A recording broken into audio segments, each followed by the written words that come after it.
Hello everyone, this is Atik and welcome back on another video on financial accounting. In this video, we are going to work on some journal entries. Well, journal entries are records of financial transactions of a business. Now, in my previous video, I discussed about the debit credit rule.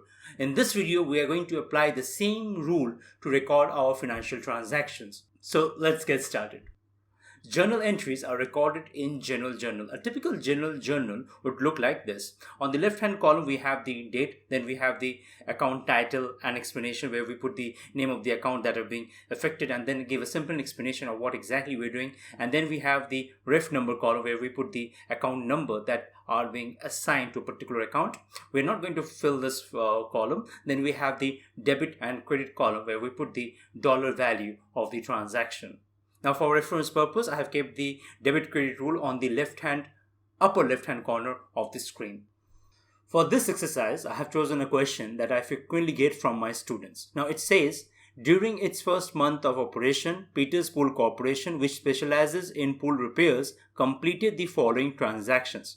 The first transaction is on July 1st. It says, began business by making a deposit in a company bank account of $80,000 in exchange for 8,000 shares of $10 per value common stock. Now, here is the tip.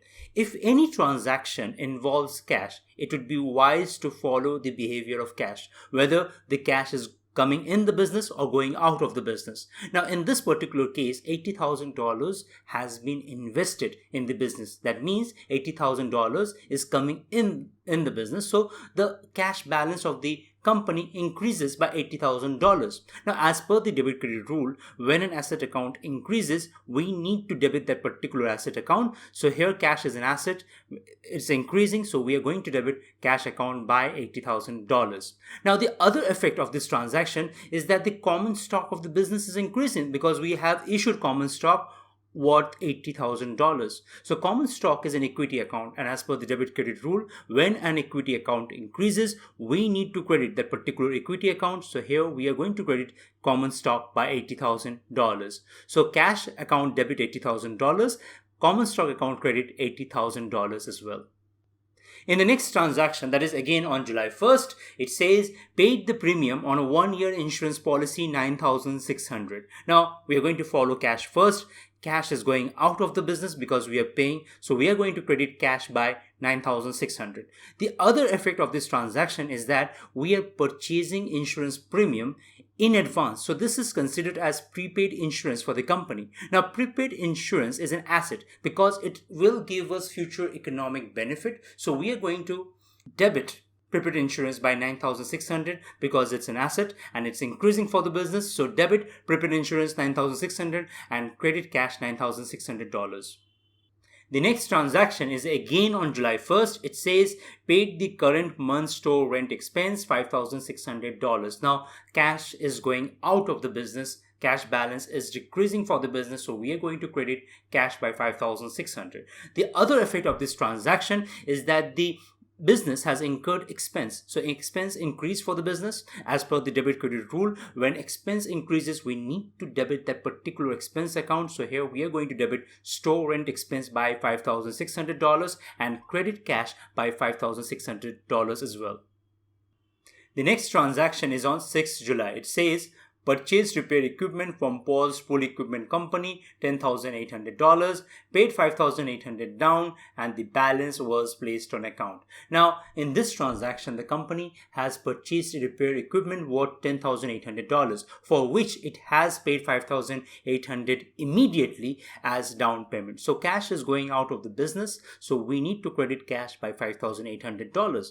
Now, the company has gained an asset, so the asset of the company is increasing by $10,800. That is the value of the repair equipment. Now, the balance, it says that the balance was placed on account. So the value of the asset was 10,800. We paid 5,800. So the remaining balance is 5,000, which is yet to be paid by the company. So this creates a liability for the company. And as per the debit credit rule, when liability increases, we need to credit that particular liability account. So we are going to credit accounts payable by $5,000. So debit repair equipment 10,800, credit cash 5,800, credit accounts payable $5,000.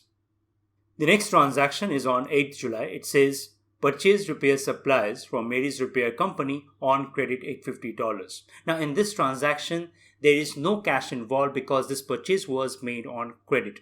So, repair supplies is an asset for the company and it's increasing. We will debit repair supplies by $850. The other effect of this transaction is that we haven't paid for the repair supplies yet, so it increases our liability, and as per the debit credit rule, when liability increases we need to credit that particular liability account. We will credit accounts payable by $850. So debit repair supplies $850 and credit accounts payable by $850 as well. The next transaction is on 10th July. It says paid telephone bill $600. Now cash is going out of the business, cash balance is decreasing, so we will credit cash by $600. Now the other effect of this transaction is that the business has incurred expense, that is telephone bill expense. So we will debit telephone bill expense by $600. So telephone bill expense debit $600, credit cash $600 as well. The next transaction is on 18th July. It says made payment to Mary's Repair Company $600. Now, as you will recall, on 8th July, we purchased some repair supplies from Mary's Repair Company on credit. Now, in this transaction, we are paying them off. So cash is going out of the business. We will credit cash by $600. The other effect of this transaction is that our liability is decreasing since we are paying them off. So when liability decreases, as per the debit credit rule, we need to debit that particular liability account. So here we will debit accounts payable by $600. So debit accounts payable $600, credit cash by $600 as well. The next transaction is on July 31st. It says cash pool service revenue for July $18,650. Now, by cash pool service revenue, it means that is the amount of cash that the business has received by providing pool service revenue to its customers. So cash is coming in the business, cash balance is increasing. We will debit cash by $18,650. The other effect of this transaction is that the service revenue of the business is increasing. Now, when revenue increases as per the debit credit rule, we need to credit that particular revenue account. So in here, we are going to credit pool service revenue by $18,650. So cash account debit $18,650, pool service revenue account credit $18,650 as well. The next transaction is again on July 31st. It says paid the current month's electric bill $500. Now cash is going out of the business, so we are going to credit cash by $500. Now the other effect of this transaction is that the business has incurred electric expense. Now we will debit electric expense account by $500. So electric expense account debit $500, credit cash $500 as well. The last transaction is again on July 31st. It says declared and paid cash dividend of $1,100. Now cash is going out of the business, so we will credit cash by $1,100. Now the other effect of this transaction is that the dividend of the company is increasing. Now as per the debit credit rule, when dividends increase, we need to debit that particular dividend account. So in here we are going to debit cash dividend by $1,100 and credit cash by $1,100 as well. So that's all the journal entries we have for today. If you're facing any issues with recording any financial transaction, then do let me know in the comment section and I will definitely reach out to you. Thank you so much for watching this video. Do like and subscribe for more accounting videos every week. See you in the next video. Till then, goodbye and take care.